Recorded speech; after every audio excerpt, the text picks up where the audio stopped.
On November 11, 1934, Delia Budd opens her mailbox in New York. She finds a letter. The envelope is cheap. The handwriting is shaky. It looks like a note from an old friend. But inside is a document that will make seasoned detectives physically sick. 6 years earlier, her 10-year-old daughter Grace disappeared. She left with a kind, elderly family friend named Edward Albert. He promised to take her to a birthday party. They never returned. For 6 years, the family waited. They hoped. Then this letter arrived. It did not ask for ransom. It did not offer hope. Instead, it described in graphic detail exactly what happened to little Grace.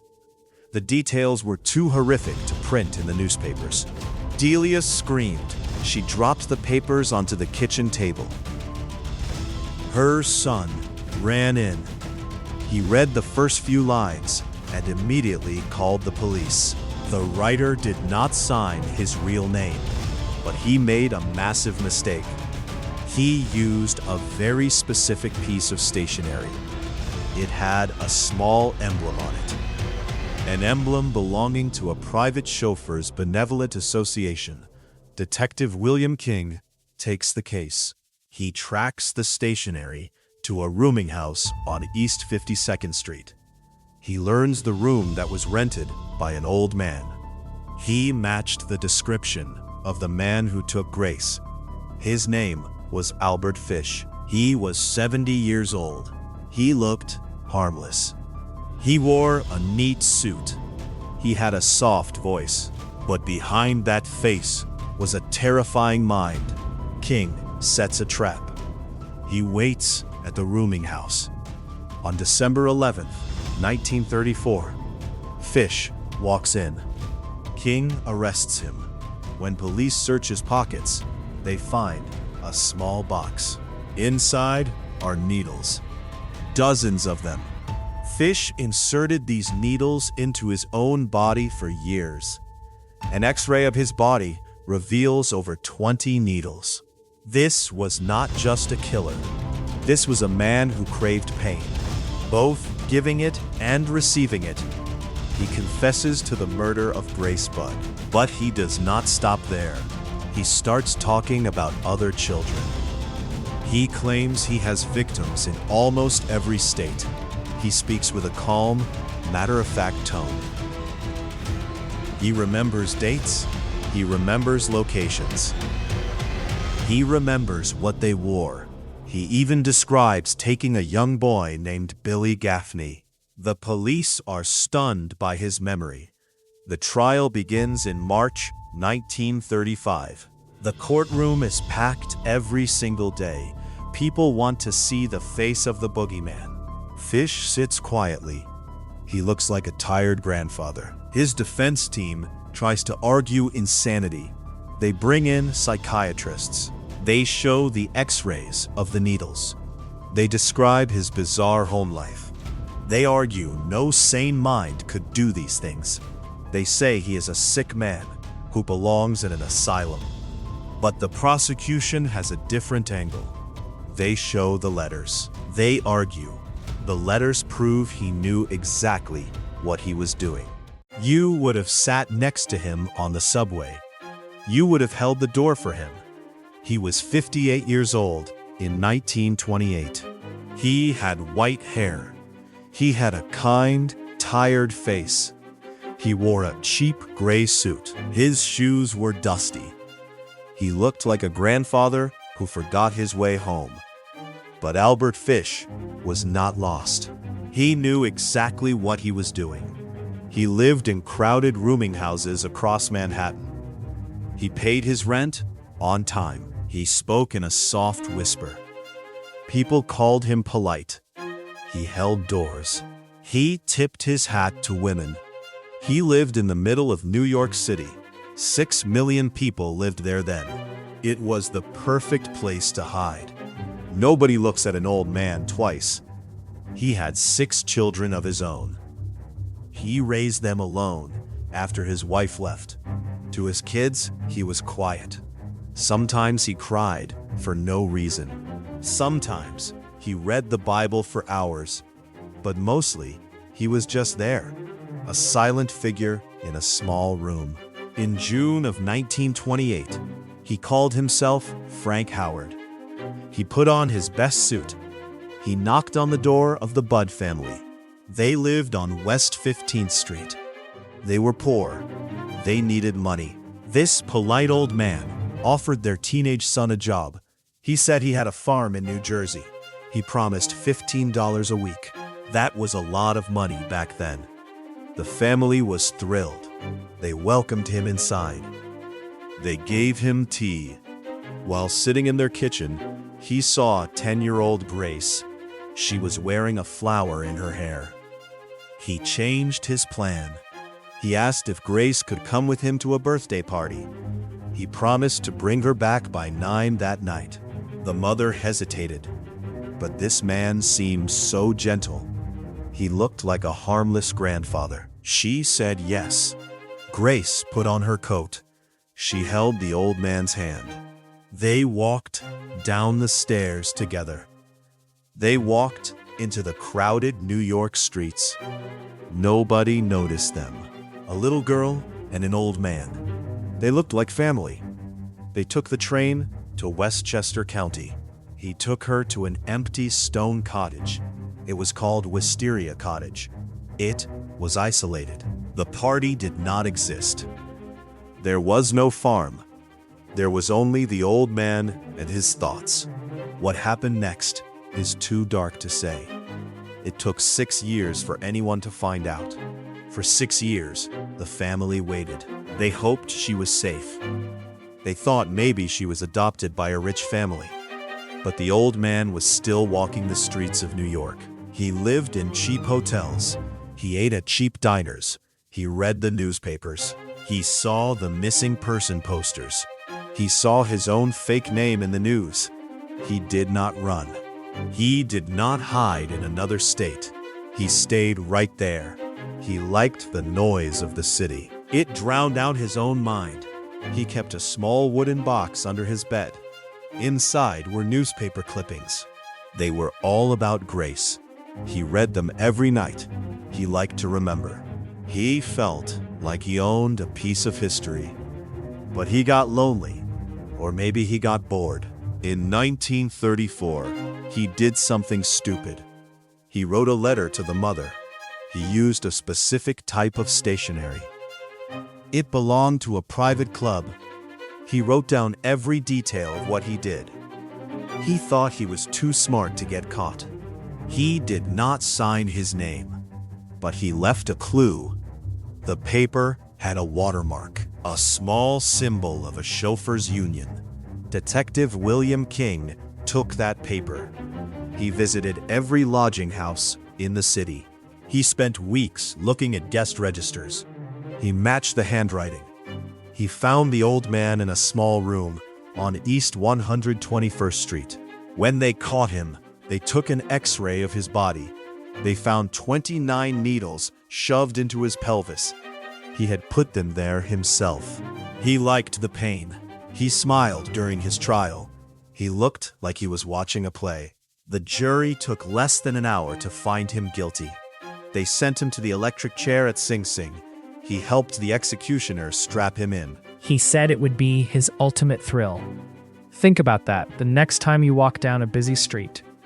Think about the old man who holds the door for you. What is he keeping under his bed? On June 3rd, 1928, an old man walked into a cramped New York apartment with a fake name and a pocket full of lies. He was 70 years old. He had a kind face, a neat white mustache, and spoke with a soft, gentle voice. He called himself Frank Howard. He claimed to be a respectable farmer from Long Island. He was there to hire young Edward Budd to work on his farm. It seemed like a miracle for a poor family struggling to pay rent. But the old man was not a farmer.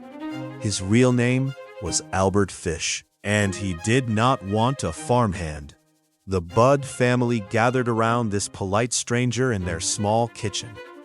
He looked like everyone's grandfather. He was polite, he was religious, he even showed them a Bible. He won their trust in less than an hour. Then he noticed 10-year-old Grace Budd. She was a quiet girl with bright eyes and a sweet smile. The old man made a sudden offer. He said he was going to a children's birthday party just a few miles away. He asked if Grace could come along. He promised to bring her back by 9 o'clock that evening. Delia Budd, the mother, hesitated. New York in 1928 was a tough place, but this man seemed so harmless. He gave them his address, he gave them his business card. It all looked official, so Delia said yes. She dressed Grace in her best Sunday coat, a light gray coat with a small collar. You watch them walk down the street. The old man holding the little girl's hand. They turned the corner. That was the last time anyone in the Budd family saw Grace alive. 9 o'clock came and went. The apartment was quiet. 10 o'clock, 11 o'clock. The father, Albert, walked down to the train station. He waited on the platform for hours. Every time a train pulled in, his eyes scanned the passengers. No sign of Grace. No sign of the old man. The next morning, the panic set in. The family went to the address on the business card. It was a fake. The building did not exist. The name Frank Howard was a ghost. The police launched what became one of the largest missing person searches in New York history. Detective William King took the lead. He was a tough, experienced investigator, but he had absolutely nothing to go on. No fingerprints, no photos of the suspect, just a vague description of an old man with a white mustache.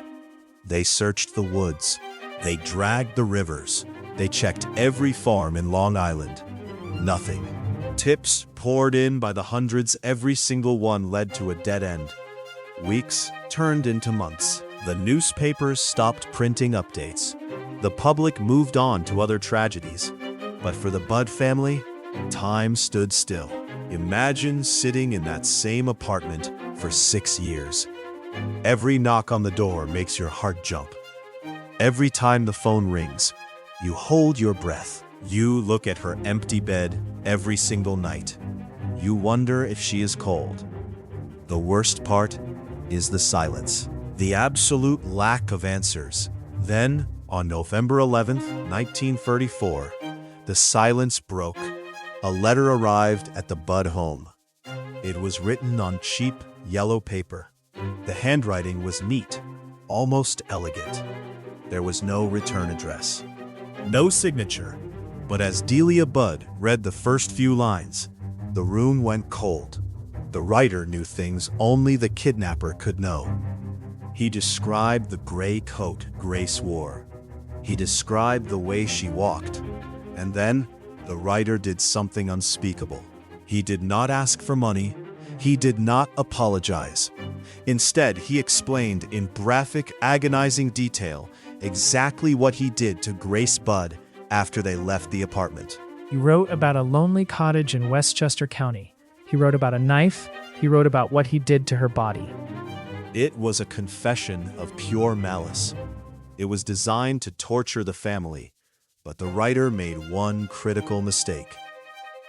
He used a specific piece of stationery. A small logo was printed on the envelope, a logo that belonged to a private organization in Manhattan. Detective King finally had his thread.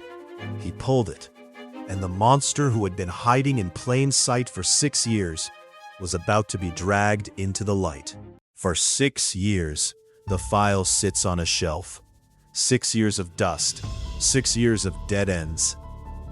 Your 10-year-old daughter, Grace, walked out the door in 1928 and never came back. The police have nothing, the family has nothing. Then, on a cold Tuesday in December 1934, A letter lands on the kitchen table. It is addressed to Albert Budd, Grace's father. There is no return address, just a cheap 3-cent stamp. Inside is a confession, but it is not an apology. It is a detailed, graphic description of what happened to Grace. The writer describes the drive to Westchester. He describes an empty cottage. He describes the crime with a cold, stomach-churning level of detail. Only the killer could know these things. Detective William King takes the letter. He does not look at the words. He looks at the paper. It is cheap, yellowed, and lined. He looks at the envelope. In the top left corner, there is a tiny, faded symbol. It is a printed monogram. It belongs to the New York Private Chauffeurs Benevolent Association. King goes to their headquarters. He asks to see their stationery. The association tells him they do not sell these envelopes to the public. They only give them to members. But they also tell him something else. A few boxes of these envelopes were left behind in a rooming house on East 52nd Street. King goes to the rooming house. He speaks to the landlady. He shows her the handwriting on the envelope. She does not hesitate. She knows that handwriting. She says it belongs to a former tenant, a quiet, strange old man who worked as a house painter. He was always polite. He always paid his rent on time. His name is Albert Fish, but Fish is gone. He checked out weeks ago. He left no forwarding address. King searches the empty room. The fiber of the paper is a perfect match. Now, the hunt is on. King knows Fish is 70 years old. He is frail. He has gray hair. He looks like someone's grandfather. He is not a monster hiding in the dark. He is a man who blends into the crowd. King sets a trap. He tells the landlady to watch the mail. Fish is expecting a small check. On December 13, 1934, the trap springs. The landlady calls. Fish is in the lobby. King rushes to the scene. He walks into the rooming house. He sees the old man standing by the mailboxes. King does not draw his gun. He simply walks up and grabs his arm. Fish does not run. He does not scream. He looks at King and asks if he is a police officer. In the interrogation room, the atmosphere is tense. King expects a fight. He expects denials. Instead, Fish sits down and asks for a glass of water. Then, he starts talking. His voice is soft. It is polite. He speaks with a gentle, grandfatherly tone. He confesses to everything. He describes the day he took Grace. He describes the cottage in detail. But then, the confession takes a turn. He starts talking about other children. He talks about tools. He talks about needles. He talks about things that make the detectives turn pale. They realize this is not an isolated crime. This is a pattern that has been going on for decades. The detectives look at the old man in the cheap suit. They realize the terrifying truth. The monster was never hiding. He was living right next door. He was painting houses. He was talking to neighbors. The search of his pockets reveals a small notebook. It is filled with names. It is filled with dates. Some of those dates go back 30 years. How many children did he take? How many families are still waiting for a letter that will never come? The investigation is over, but the nightmare is just beginning. What else is hidden in the mind of Albert Fish? In March 1935, a doctor in New York held up an X-ray to the light. He expected to see normal bones. Instead, he saw 29 sewing needles embedded deep inside a 65-year-old man's pelvis. The man was Albert Fish. He put them there himself. Now he sat in a packed courtroom in White Plains, New York. The room smelled of wet wool and cheap cigars. Outside, thousands blocked the streets just to get a glimpse of him. They called him the Gray Man. They called him the Brooklyn Vampire. You look at him and you see a harmless, frail grandfather with white hair. But the prosecutors are about to show the jury what he did behind closed doors. Reporters from every major newspaper are jammed shoulder to shoulder in the gallery. Flashbulbs explode every time Fish blinks. This is not just a trial. It is a national horror show. People are paying scalpers $5 just for a seat in the back row. They want to know how a man could look so gentle and act so monstrous. For 6 years, Fish walked the streets. He visited families, ate their food, and gained their trust. Then, he took their children. Detective William King sits at the prosecution table. He's spent years tracking this man down. He knows every detail of the letters Fish wrote. Letters so vile, the newspapers refuse to print them, but the jury has to hear them. The defense has only one option. They have to prove Albert Fish is insane. They bring in Dr. Frederick Wortham, a prominent psychiatrist. Wortham spends hours talking to Fish in his cell. He stands before the jury and describes a completely broken mind.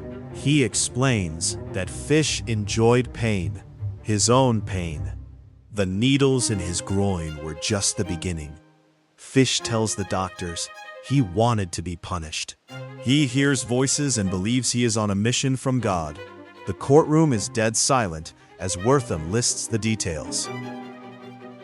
Some jurors look away. One reporter runs out to throw up. But the prosecution has a different theory. They say Fish is not mad. They say he is just evil. They argue he knew exactly what he was doing. He planned his crimes, hid his tracks, and ran when police got close. That is not a madman. The prosecution brings out the evidence. They show the letters. They talk about 10-year-old Grace Budd. In 1928, Fish walked into her family's home in Chelsea. He wore a nice suit. He promised to take Grace to a party. Her parents trusted him. They never saw their daughter alive again. The prosecutor reads the letter Fish sent to Grace's mother 6 years later. The words are cold. They describe exactly what he did to her in an abandoned cottage in Westchester. The mother sits in the front row, sobbing into her hands. Fish sits at the defense table. He has no reaction. He looks bored. Sometimes he smiles at the ceiling. The trial lasts for 10 days. 10 days of pure nightmare. The defense tries to argue that no sane man could do these things. But the jury is not buying it. They look at the old man. They see the calculation in his eyes. They see a predator who hid in plain sight for decades. It takes the jury only 50 minutes to make up their minds. 50 minutes to decide the fate of the most hated man in America. On May 11th, 1935, they deliver the verdict. Guilty of first-degree murder. The judge sentences him to die in the electric chair at Sing Sing prison. Even at the end, Fish does not show fear. He tells his guards he is looking forward to the electric chair. He calls it the ultimate thrill. On January 16, 1936, they strap him in. The executioner throws the switch, but something strange happens. The first surge of electricity does not work. The copper wires short out. Rumors spread that the metal needles still inside his body interfered with the current. It takes a second jolt to finish the job. Albert Fish is dead, but the questions do not go away. He claimed he had victims in every state. The police only proved a few. You have to wonder how many families went to their graves never knowing the truth.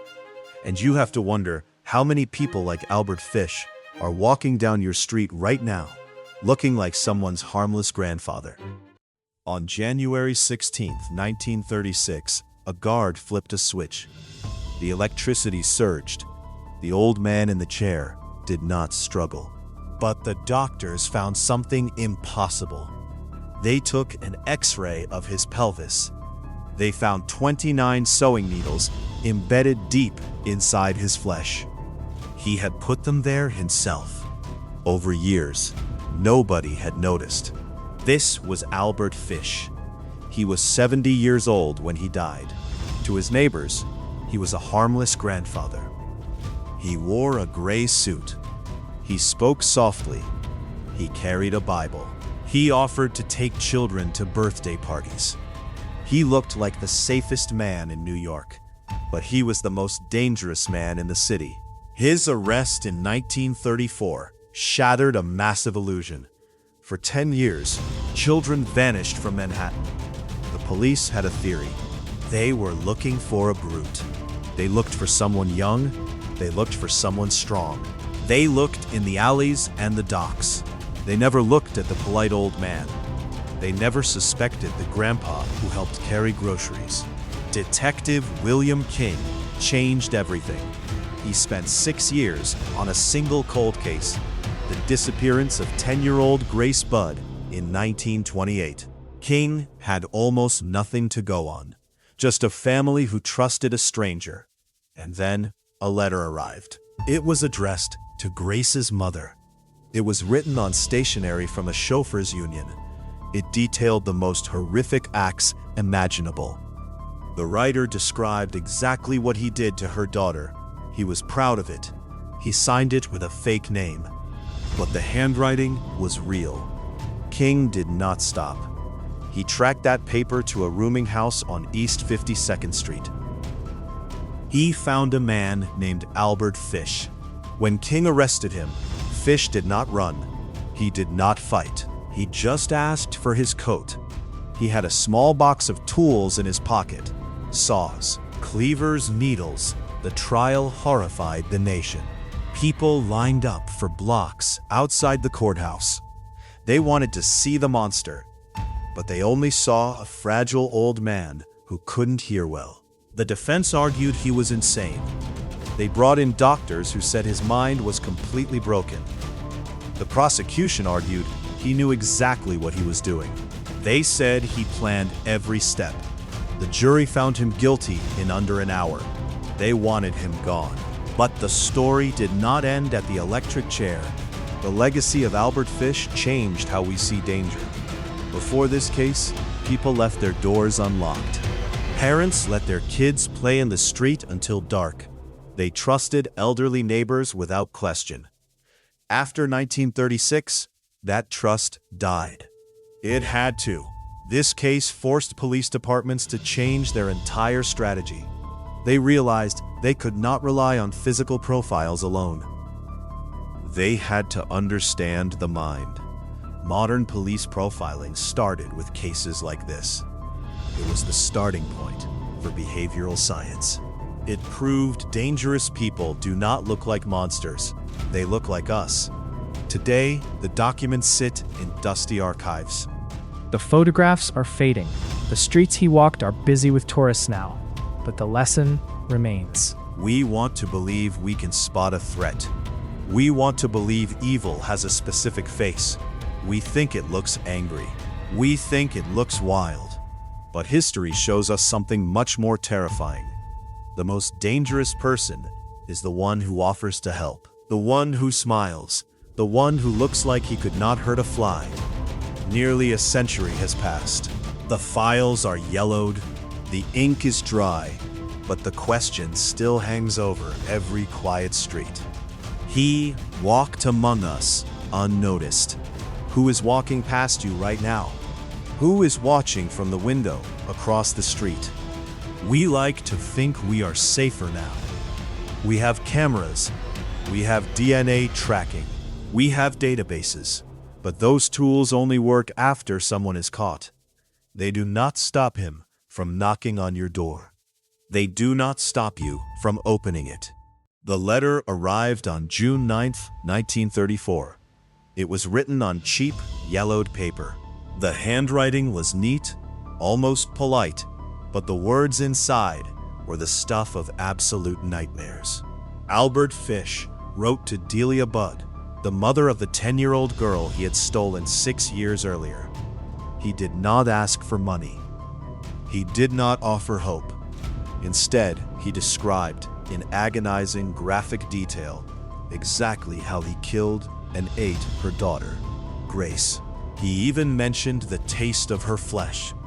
For 6 years, the Budd family held on to a tiny shred of hope that Grace was still alive, working on a farm somewhere. This letter burned that hope to ash. It was signed with a fake name, but the horror was entirely real. That is how the mystery of Grace Budd's disappearance finally ended. Not with a rescue, but with a confession that sickened even the most hardened detectives in New York. You have to wonder what kind of mind conceives of such cruelty, and how he walked among normal people for decades without anyone noticing. Detective William King did not let the letter go. He noticed a faint embossed monogram on the envelope. It belonged to the New York Private Chauffeurs Benevolent Association. King went to their offices. He went through thousands of old application forms, matching the handwriting. He found a match: an old rooming house on East 52nd Street. The landlady recognized the description of the quiet, polite old man with the white mustache. He called himself Albert Fish. When King finally confronted him in that cramped, dusty room, Fish did not fight. He did not deny it. He reached into his pocket, not for a gun, but for a small, rusted folding knife. He told King he was glad it was over, but the horror was only beginning to unfold. Inside his pockets, police found newspaper clippings of other missing children. They realized Grace Budd was not his first victim. She was just the one he decided to brag about. During the trial in White Plains, the details only got worse. The defense argued that Fish was completely insane. To prove it, they brought in X-rays of his body. The images shocked the courtroom. Fish had inserted steel needles directly into his own pelvis. They showed up on the plates like dark, jagged lines. He claimed he was doing God's work. The public watched as this fragile 70-year-old grandfather sat calmly, occasionally smiling at reporters. He looked like someone's sweet old relative. But behind those pale eyes was a predatory drive that defied human comprehension. The jury did not buy the insanity plea. It took them less than an hour to return a verdict of guilty. They sentenced him to die in the electric chair at Sing Sing Prison. On January 16, 1936, Albert Fish walked into the execution chamber. Witnesses said he seemed eager. When the switch was thrown, the first jolt of electricity failed to kill him. Some say the steel needles still buried in his flesh short-circuited the current. It took a second massive charge to finally end his life, but his death did not bring peace. The questions he left behind still haunt the archives. How does someone hide that level of depravity behind a gentle, grandfatherly face? How did he travel across the country for decades, renting rooms, talking to neighbors, and picking up odd jobs without a single person suspecting the truth? The case of Albert Fish remains one of the darkest chapters in criminal history. It proved that the monsters we fear do not always look like monsters. Sometimes they look like the quiet old man next door. We look back at these case files to understand the warning signs we so often miss. Grace Budd was let down by a system that could not conceive of such evil. Her story is a reminder of the constant need for vigilance. If you want to dig deeper into the cases that changed history, subscribe to the Hidden Archives. Leave your thoughts in the comments below. Do you think justice was truly served? Let us know, and we will see you in the next investigation.